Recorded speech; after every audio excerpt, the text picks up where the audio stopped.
کرتے ہو، یعنی اپنی آواز کو پیغمبر کی آواز پہ بلند نہیں کرتا، نہ اس طریقے سے پیغمبر سے گفتگو کرنا جس طریقے سے ہم آپس میں گفتگو کرتے ہیں۔ حیثیت مسلمان کو یہاں پہ قرآن مجید نے بتایا، تمہاری حیثیت کیا ہے؟ پیغمبر سے نہ تم بلند آواز میں گفتگو کر سکتے ہو، نہ اس طریقے سے گفتگو کر سکتے ہو کہ جس طریقے سے آپس میں گفتگو کی جاتی ہے۔ قرآن مجید سے پوچھے اگر ہم اس طریقے سے گفتگو کریں کہ جس طریقے سے ہم آپس میں گفتگو کرتے تو ہوگا کیا؟ تمہارے اعمال برباد ہو جائیں گے، تم کفر و شرک کی منزل میں چلے جاؤ گے۔ اگر جس طریقے سے آپس میں گفتگو کرتے ہو اس طریقے سے پیغمبر سے گفتگو کرو گے۔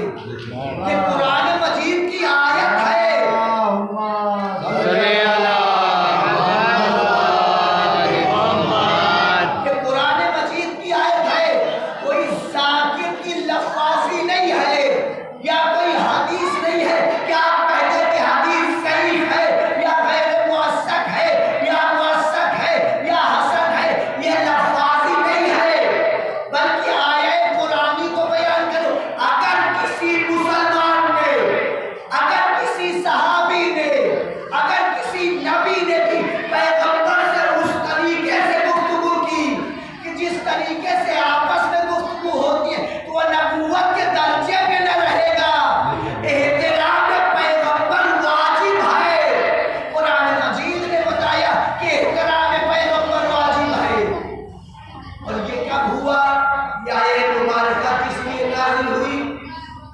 بنی تمیم کے کچھ افراد سورہ حجرات آپ لوگ مطالعہ کریں جا کے، بنی تمیم کے کچھ افراد آئے اور آنے کے بعد پیغمبر کے حجرے کے پیچھے سے آواز دینے لگے، کہنے لگے یا محمد اخرج علینا، اے محمد گھر کے باہر آئیے۔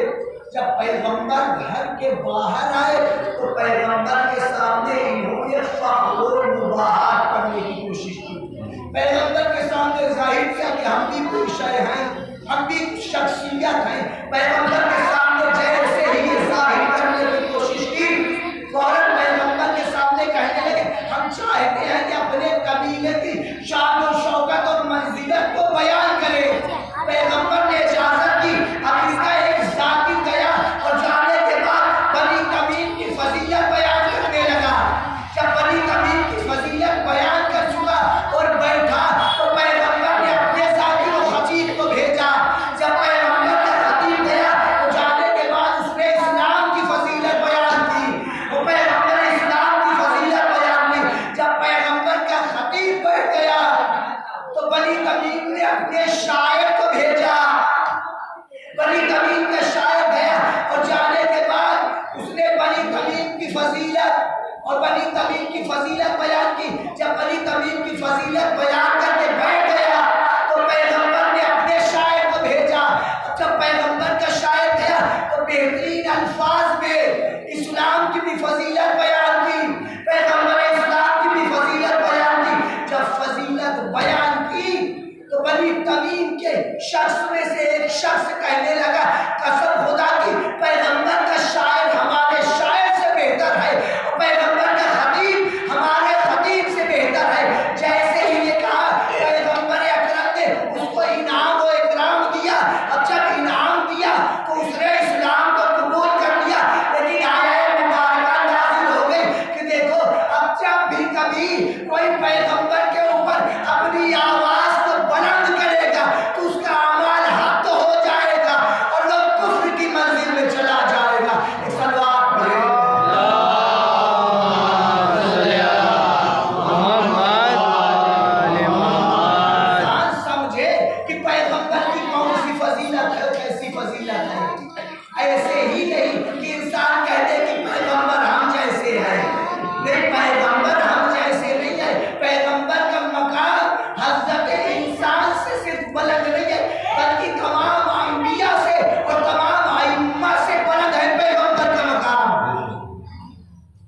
بھر کے